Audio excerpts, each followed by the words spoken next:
Jai Shri Krishna, Mitro. Last time we can discuss about classification of element.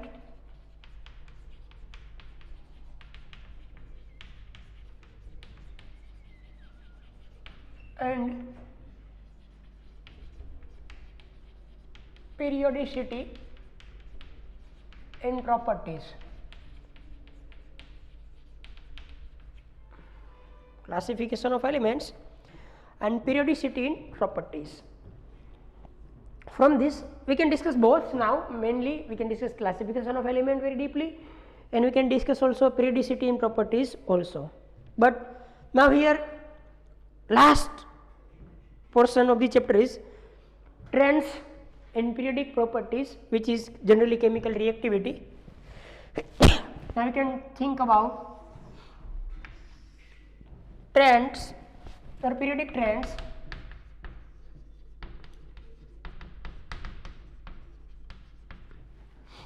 and chemical reactivity.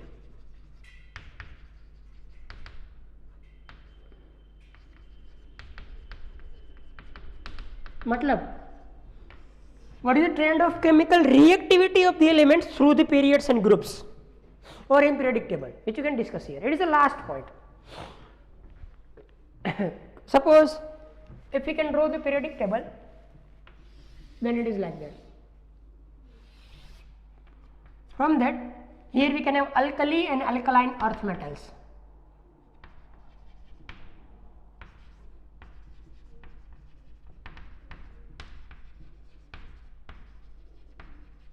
This is the S block, which is generally contain alkali and alkaline earth metal. It is transition elements, which is D block, or transition metals, or inner transition metals here, inner transition metals.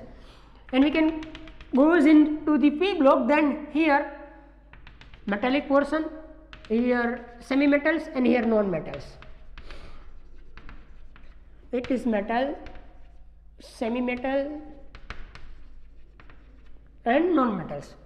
Now we can think about the reactivity. Then the reactivity is that at the left end of the periodic table, આટલો જે end છે left end કે જેમાં S block generally involve થાય છે, એમાં up to down group ની અંદર up to down chemical reactivity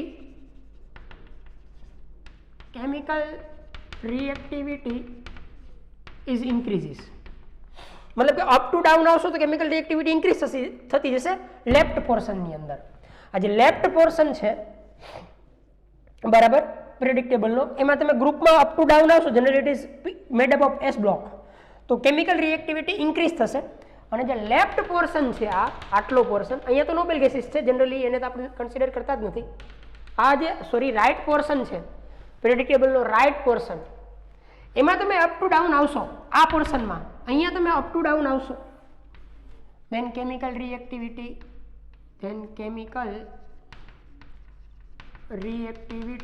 is decreases. Two different ends of the periodic table shows two different types of pattern in chemical reactivity. At the left end, chemical reactivity increases from up to down. At the right end, chemical reactivity is decreases from up to down. मतलब કે અહીંયા જે group હશે એમાં up to down chemical reactivity increase થશે, અહીંયા જે groups હશે એમાં chemical reactivity up to down decrease થશે.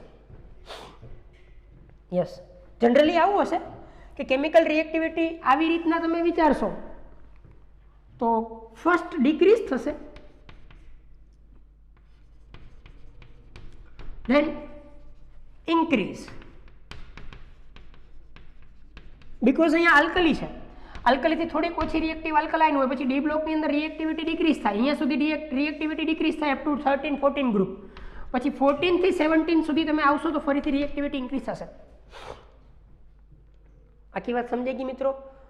ગ્રુપની અંદર રિએક્ટિવિટી બે રીતના પેટર્નમાં ચેન્જ થાય. લેફ્ટ સાઈડમાં ગ્રુપમાં અપ ટુ ડાઉન ઇન્ક્રીઝ થાય, રાઈટ સાઈડ મતલબ કે ગ્રુપ નંબર 15, 16, 17 જે છે 15, 16, 17 એની અંદર જનરલી 15, 16, 17 માટે હું વાત કરું બરાબર, તો એમાં અપ ટુ ડાઉન શું થશે? રિએક્ટિવિટી ડિક્રીઝ થશે. યસ, અને તમે જો પીરિયડ્સ વિચારશો તો પીરિયડમાં ફર્સ્ટ ડિક્રીઝ થાય દેન ઇન્ક્રીઝ થાય, બીકોઝ કે એની હાઈ રિએક્ટિવિટી છે, બહુ હાઈ છે.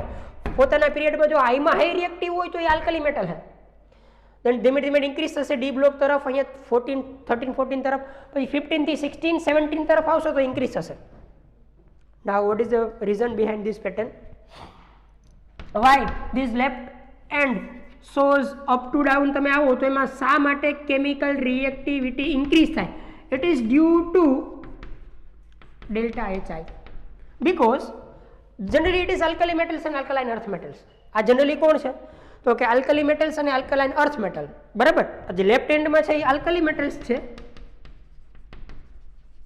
ઓર આલ્કલાઇન અર્થ મેટલ્સ.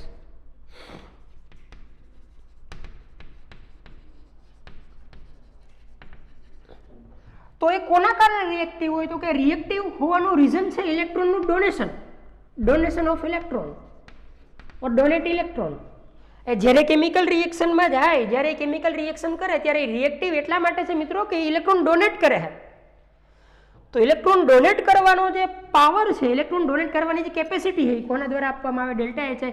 કારણ કે જેમ ડેલ્ટા HI ડિક્રીઝ થાય એમ ડોનેટ કરવાની જે કેપેસિટી છે, ઇલેક્ટ્રોન ડોનેટ કરવાની જે કેપેસિટી છે, ઇલેક્ટ્રોન ડોનેટિંગ કેપેસિટી ઇન્ક્રીઝ થાય.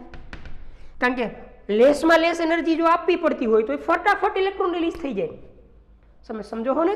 મતલબ કે ઉપર થોડીક વધારે એનર્જી કન્ઝ્યુમ કરવી પડે ઇલેક્ટ્રોન રિલીઝ કરવા. લિથિયમમાં સોડિયમ એના કરતાં થોડીક ઓછી, સીઝિયમ રૂબિડિયમ તરફ આવશો તમે તો ઓછી થઈ જશે. મતલબ કે આ એન્ડમાં રિએક્ટિવિટી ઇન્ક્રીઝ થવાનું કારણ છે આયોનાઇઝેશન એન્થાલ્પીનું ડિક્રીઝ થવું. અહીંયા તમે અપ ટુ ડાઉન આવશો તો આયોનાઇઝેશન એન્થાલ્પી ડિક્રીઝ થશે. મતલબ કે ઇલેક્ટ્રોનને રિલીઝ કરવા માટે મિનિમમ એનર્જી આપવી પડશે. હવે ઉપર મેક્સિમમ આપવી પડે. તમે જેમ નીચે આવો એમ એનર્જી ઘટતી જાય ઇલેક્ટ્રોનને રિલીઝ કરવા માટેની. તો જેમ ઇલેક્ટ્રોન સરળતાથી ફટાફટ ડોનેટ થાય એમ રિએક્ટિવિટી હાઈ હોય. તો આ રીઝન છે મિત્રો લેફ્ટ હેન્ડ સાઈડનું, કે મતલબ અપ ટુ ડાઉન જાઓ તો ડેલ્ટા HI ડિક્રીઝ થાય, જેથી કરીને ઇલેક્ટ્રોન ડોનેટિંગ કેપેસિટી ઇન્ક્રીઝ થાય અને એ ઇલેક્ટ્રોન ડોનેટ કરીને તો કેમિકલ રિએક્શન આપે છે આલ્કલી અને alkaline. Therefore chemical reactivity is increases. Therefore, chemical reactivity is increases in groups up to down. Up to down group માં આવો લેફ્ટ સાઈડ તો કેમિકલ રિએક્ટિવિટી ઇન્ક્રીઝ થાય. એનું રીઝન આ કે ઇલેક્ટ્રોન ડોનેટ કરીને શું કરશે? કેમિકલ રિએક્શન્સ આપશે. તો ડોનેટ કરશે ત્યારે શું થશે? તો કે કેમિકલ રિએક્શન થશે. તો ડોનેટ ક્યારે થાય? તો કે સરળતાથી ઇલેક્ટ્રોન નીકળે. તો સરળતાથી કોની અંદર નીકળે? તો કે જેનું ડેલ્ટા HI ની વેલ્યુ લેસ હોય. તો નીચે આવો એમ લેસ થતી જાય. એ ફટાફટ ઇલેક્ટ્રોન ડોનેટ કરીને કેમિકલ રિએક્ટિવિટી ઇન્ક્રીઝ થાય.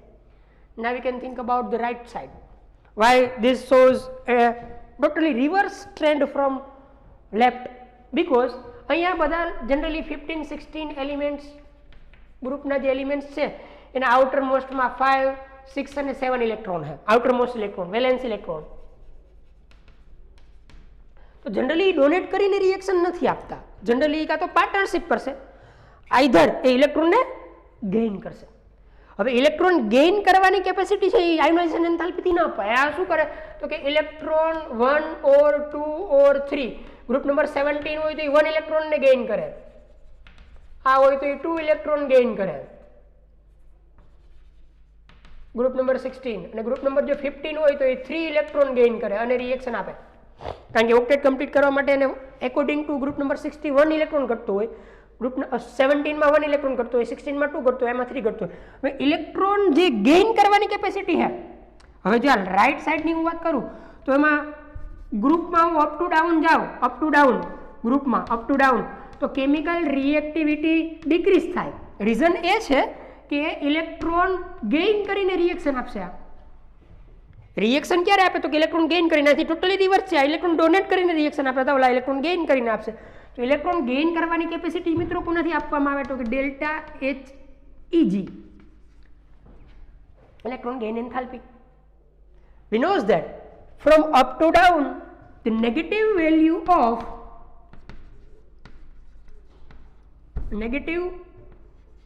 values of delta HEG decreases. मतलब इलेक्ट्रॉन एड થાય ત્યારે જે ઇલેક્ટ્રોન એડ થઈ ગયા પછી એનર્જી રિલીઝ થાય એ અમાઉન્ટ ઓફ એનર્જી રિલીઝ થાય ઘટતી જાય. મતલબ એવો થયો કે આમાં અપ ટુ ડાઉન તમે આવશો, અપ ટુ ડાઉન તો ડેલ્ટા HEG ની જે નેગેટિવ વેલ્યુ છે, નેગેટિવ ડેલ્ટા HEG છે એ ડિક્રીઝ થશે. ડિક્રીઝ થશે એનો મતલબ એવો થયો કે ઇલેક્ટ્રોન ગેઇન કરવાની કેપેસિટી ડિક્રીઝ થશે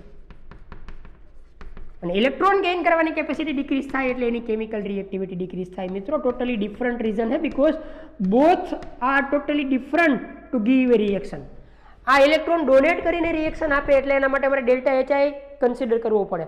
up to down delta HI ઘટે, ઇલેક્ટ્રોન ડોનેટ કરવાની કેપેસિટી વધે એટલે કેમિકલ રિએક્ટિવિટી વધે. પણ રાઇટ હેન્ડ સાઇડની અંદર કઈ વસ્તુ છે તો કે રાઇટ હેન્ડ સાઇડની અંદર અપ ટુ ડાઉન જાવ તો કેમિકલ રિએક્ટિવિટી ડિપેન્ડ કરે ઇલેક્ટ્રોન ગેઇન કરવા ઉપર. તો ઉપરવાળા જે એલિમેન્ટ છે ફટાફટ ઇલેક્ટ્રોન ગેઇન કરે છે, મતલબ કે જે ફટાફટ ઇલેક્ટ્રોન ગેઇન કરે એ મેક્સિમમમાં મેક્સિમમ એનર્જી રિલીઝ કરે, મતલબ કે સરળતાથી ઇઝીલી ઇલેક્ટ્રોન એન્ટર થઈ શકે. યસ, તો હવે નેગેટિવ વેલ્યુ ઘટતી જાય મતલબ એવો થયો કે અમાઉન્ટ ઓફ એનર્જી જે રિલીઝ થાય ઘટતી જાય up to down.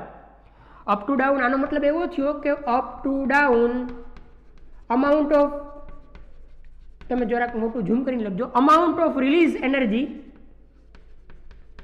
A decrease થાય છે.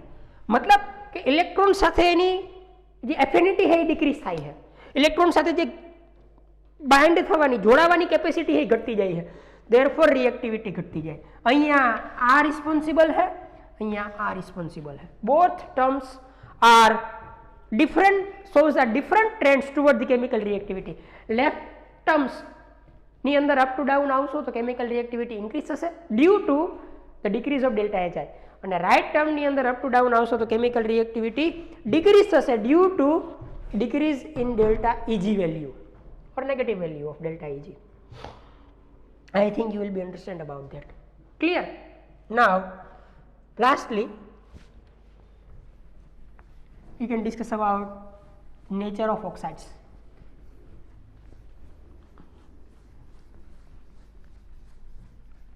Nature of oxides.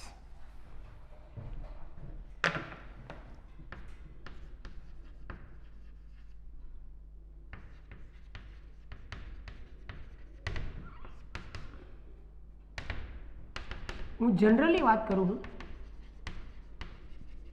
મતલબ કે મેં એક્સેપ્શન હોઈ શકે. Generally, oxides of metals are basic in nature. Generally, oxides of semi-metal or metalloid, semi-metal or metalloid is amphoteric in nature. Amphoteric means it can have both character, acidic plus basic character. And oxides, generally oxides of non-metal is acidic in nature. Generally, मतलब कि मैं exception हो ही सके. Yes, exceptions are there. Generally, oxides of metal is a basic, oxides of semi-metal or metalloid is amphoteric, and oxides of non-metal is acidic. Suppose कि हम Na2O लऊँ, sodium oxide, potassium oxide, whatever लऊँ, lithium oxide, magnesium oxide, calcium oxide, whatever कोई पण લઈ શકાય, બરાબર, strontium oxide, these all are basic in nature due to the metal. આ બધા મેટલના ઓક્સાઇડ છે, all are basic. Suppose if you can think about Al2O3 exceptionally, Sb2O3, As2O3, then these oxides are amphoteric in nature. ZnO,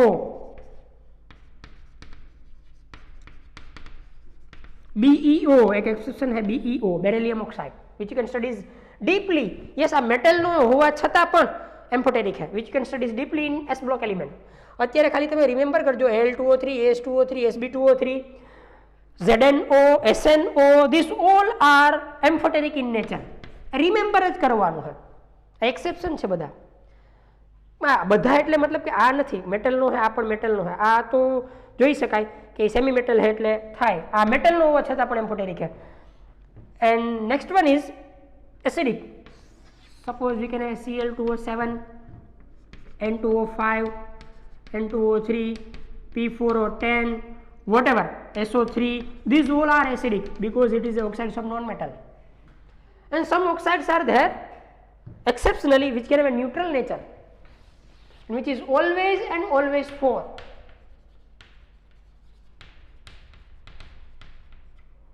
CO NO, N2O and H2O. These four are neutral always. આ four જ છે. Only and only four oxide which shows a neutrally chemical nature. CO, NO, N2O, H2O. CO, NO, H2O, N2O. કે જે neutral oxide है. Generally metal oxides are basic in nature. Generally semi-metal oxides are amphoteric in nature, but some metal oxides are also amphoteric like that. ये આપણે યાદ રાખવું પડશે. SNO પણ આની અંદર જ આવશે. And generally non-metal oxides are acidic in nature, but some exceptions are there. The oxide which is CONO, yes, અહીંયા carbon dioxide લખી શકાય. Carbon dioxide is acidic oxide.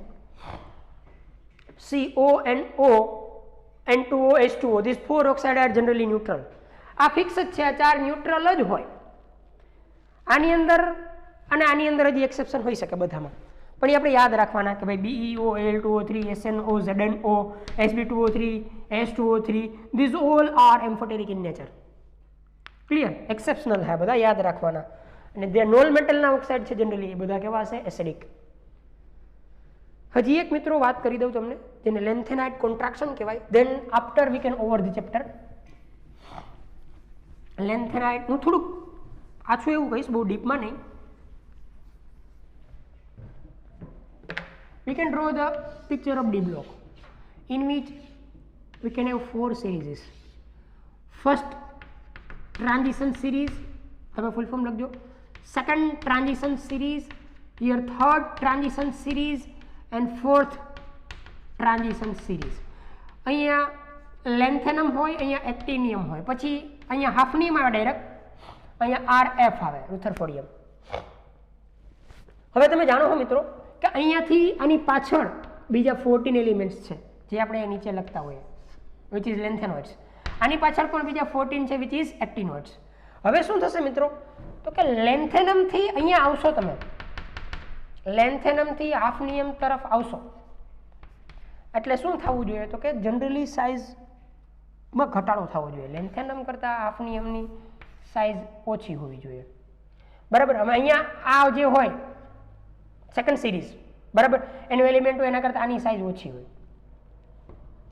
હવે હું વાત આ કરવા માંગુ કે લેન્થેનમ આના કરતાં સહેજ મોટું હોય તો આ આનાથી સહેજ મોટું હોવું જોઈએ, કારણ કે એનાથી નીચે છે. આનાથી નાનું અને આનાથી મોટું હોવું જોઈએ. It is less than this and greater than this, આવું હોવું જોઈએ. But these two are near about similar, but આવું હશે. હવે આ લેન્થેનમ છે, બરાબર. તો હું તમને સિરીઝનું નામ પણ લખી દઉં, એલિમેન્ટનું નામ પણ લખી દઉં, જેથી કરીને તમે કન્ફ્યુઝ ન થાવ. બરાબર. આ સેકન્ડ ટ્રાન્ઝિશન સિરીઝની અંદર આપણે વાય અને ZR હોય. આ ફર્સ્ટ હોય વાય, અહીંયા ZR. તો આ વાય છે, આ LA છે, પછી અહીંયા ZR છે, એના કરતાં સહેજ સ્મોલ હોવો જોઈએ. તો એના કરતાં આ મોટું હોવું જોઈએ સહેજ. કોણ? HF. But a near about same હે HF. કેમ આવું થયું? Why these two are near about same in size? નેક્સ્ટમાં પણ એમ જ હોય. પર્ટિક્યુલરલી NBMO, અહીંયા NB છે, પછી અહીંયા MO છે, તો અહીંયા શું હશે? RF, HF, સોરી હા HF, પછી TA, W જે કાંઈ છે.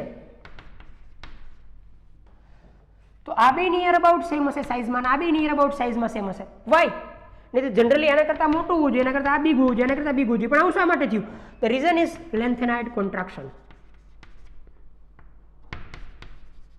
Lanthanoid contraction. હું સમજાવું. Due to the lanthanoid contraction,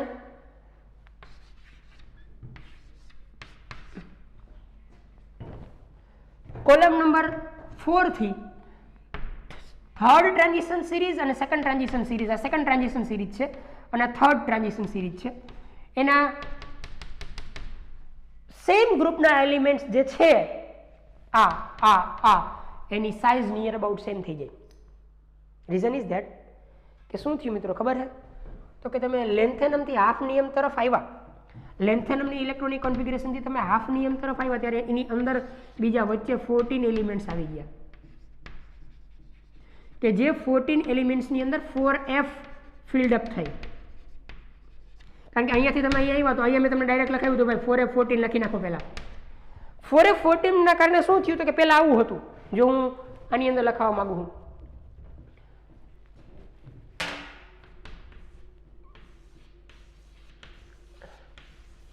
પહેલાં આવું હતું, બરાબર. અહીંયા 1s હોય, અહીંયા 2s 2p હોય, અહીંયા 3s 3p 3d હોય, 4s 4p 4d અને 4f હોય. હવે શું થયું તો કે ઇલેક્ટ્રોન આની અંદર ફિલઅપ થઈને આવ્યા. અહીંયા સુધી 4d 4f માં ઇલેક્ટ્રોન ફિલઅપ નહોતા લેન્થેનમ સુધી, પણ એ હાફની એમ આવ્યું ત્યારે એમાં 4f 14 ઓલરેડી ફિલઅપ થઈને આવી. હવે f ઓર્બિટલ છે એનું સ્ક્રીનિંગ કેવું છે? એનો સ્ક્રીનિંગ પાવર બહુ વીક છે, બીકોઝ મેં વાત કરી હતી કે એસ પી ડી અને એફ આ સ્ક્રીનિંગ કેપેસિટી છે. પડદો પરફેક્ટ કોણ બનાવી શકે? S orbital, then p, then d, then f. F તો સ્ક્રીનિંગ કરી જ ન શકે, વેર વિખેર હોય એની ઓર્બિટલ્સ, મતલબ કે ઓલ ડાયરેક્શનની અંદર એ ફેલાયેલી હોય, જેથી કરીને સ્ક્રીનિંગ ન કરી શકે. સ્ક્રીનિંગ ન કરી શકે એટલે કોના તરફ એટ્રેક્ટ થઈ જાય? ન્યુક્લિયસ તરફ. ન્યુક્લિયસ તરફ એટ્રેક્ટ થાય એટલે શું થતું કે લેન્થેનાઇટનું જે લેન્થેનોઇડ્સનું જે વોલ્યુમ હોવું જોઈએ એના કરતાં ઘટીને આવે. સમજો હો, મેં કીધું કે લેન્થેનાઇટ્સમાં તમે આમ જાઓ તો વોલ્યુમ ઘટતું જાય. હવે શું થયું તો કે વધીને આવવું જોઈએ એના બદલે ઘટીને આવ્યું, એટલે આની સાઇઝ જે વધારે હોવી જોઈએ એના બદલે થોડીક કોન્ટ્રાક્ટ થઈ ગઈ, ઘટી ગઈ, ડિક્રીઝ થઈ ગઈ, જેથી કરીને આ બે નિયર અબાઉટ સિમિલર હોય, એલ ZRHF આ બેની સિમિલર હોય, આ બેની સિમિલર હોય, એન્ડ રીઝન ઇઝ લેન્થેનાઇટ કોન્ટ્રાક્શન. અહીંયાથી કોન્ટ્રાક્શન થયું. સેમ વસ્તુ આની અંદર હોય. એક્ટિનોઇડ કોન્ટ્રાક્શનના કારણે આ બેની સાઇઝ સેમ થાય, આ બેની સેમ થાય, આ બેની સેમ થાય, આ બેની સેમ થાય, આ બેની સેમ થાય, આ બેની સેમ થાય, આ બેની સેમ થાય, મતલબ કે સેમ ગ્રુપમાં જે આવે થર્ડ ટ્રાન્ઝિશન અને ફોર્થ ટ્રાન્ઝિશન એની અંદર સેમ થાય. એને એક્ટિનોઇડ કોન્ટ્રાક્શન કહેવાય, બીકોઝ એની અંદર હવે 5f ફિલઅપ થઈ હોય તો એ પણ પુઅર સ્ક્રીનિંગ કરશે. અહીંયા poor screening of 4f responsible હે. લેન્થેનાઇટ કોન્ટ્રાક્શન કોના કારણે થાય તો કે poor screening of 4f. A screening જ ન કરી શકે, જેથી કરીને ઇલેક્ટ્રોન એ ન્યુક્લિયસ તરફ એટ્રેક્ટ થઈ જાય. એટલે લેન્થેનમથી આ 14 ઇલેક્ટ્રોનમાં જ્યારે 14 એલિમેન્ટ્સમાં જ્યારે ઇલેક્ટ્રોન ભરાતા જાય ત્યારે એની સાઇઝ આમ થતી જાય. લેન્થેનમ આવડો હતો, પછી એના 14 ઇલેક્ટ્રોન જ્યારે 14 એલિમેન્ટની ઇલેક્ટ્રોનની ફિલઅપ થઈ ત્યારે સાઇઝ આમ થતી ગઈ. હવે હાફ નિયમમાં ઇલેક્ટ્રોન ફિલઅપ થશે ત્યારે ઓલરેડી આટલું જ આવ્યું હોય તો સેજ વધે, મતલબ એવો છે કે આની નિયર અબાઉટ રહી જાય. Clear? And this phenomena is known as lanthanide contraction. This phenomena is known as lanthanide contraction. Due to the lanthanide contraction, second transition elements and third transition element, which should be present in a same group, have a near about similar size. And due to the actinoid contraction, which is responsible कौन है? actinoid contraction માટે તો કે poor screening of 5f, near poor screening of 5f આવશે. According to the actinoid contraction, third transition series and fourth transition series element which should be present in the same group have a similar size. So મિત્રો અહીંયા આપણે ચેપ્ટરને over કરીએ. I try my best to give the maximum introduction or information or knowledge regarding to the classification of elements and periodicity in property or periodic trends in properties, is physical property and in chemical properties. Yes, generally આ ચેપ્ટરની અંદર મેં વધારાનું ઘણું બધું use કર્યું છે, knowledge મતલબ કે ઇન્ફોર્મેશન ડેટા કે જે તમે ખાસ કરજો, બીકોઝ એ 12thની અંદર કામ લાગશે. If you can clear about the classification of element and periodicity in property, આ ચેપ્ટરમાં જો તમે ક્લિયર હશો then you can very easily solve the questions of S block, P block, D block, F block. So મિત્રો ખૂબ સરળ અને આસાન ચેપ્ટર હતું. પ્રિપેરેશન કરતા રહેજો, વારંવાર આને રિવાઇઝ કરજો, રિપીટ કરજો, બીકોઝ કે આની અંદર કોન્સેપ્ટ પણ એટલા છે પ્રોપર્ટીસની અંદર અને ક્લાસિફિકેશનની અંદર ગોખવાની બાબતો પણ એટલી જ છે. તો આને વારંવાર રિવાઇઝ કરજો, લખીને પાકું કરજો. ખૂબ સરળ અને આસાન ચેપ્ટર હતું, બરાબર. અને I try my best to give the maximum shortcuts and maximum easy ways to write down or the remember the classification of elements and periodicity in property. તો મિત્રો જો કે આમાં પ્રોબ્લેમ હોય, હવે જો નિયર અબાઉટ પ્રોબ્લેમ નહીં હોય, જનરલી આ ચેપ્ટરની અંદર મેં ગુજરાતી લેંગ્વેજ થોડીક વધારે યુઝ કરી છે. એ એટલા માટે યુઝ કરી છે કે જેથી કરીને તમારા કોન્સેપ્ટ ક્લિયર થાય. બીકોઝ હું ખાલી ઇંગ્લિશની અંદર બોલી જાઉં તો તમે વર્ડ ન સમજી શકો, એનો પ્રોપર મિનિંગ ન સમજી શકો. Therefore I can use our mother language Gujarati. મેં એટલી બધી યુઝ પણ નથી કરી, બીકોઝ એની સાથે સાથે ઇંગ્લિશ પણ બોલતો જ ગયો હું, પણ ગુજરાતી લેંગ્વેજ મેં થોડીક વધારે એટલા માટે યુઝ કરી એની અંદર, જેથી કરીને તમારા કોન્સેપ્ટ ઓલરેડી ક્લિયર થઈ જાય. બીકોઝ આ chapter, this chapter is a very basic chapter of inorganic chemistry. So I try my best two explain this. આજના માટે આટલું મિત્રો, પ્રિપેરેશન કરતા રહેજો, વધારે નેક્સ્ટ ટાઈમ.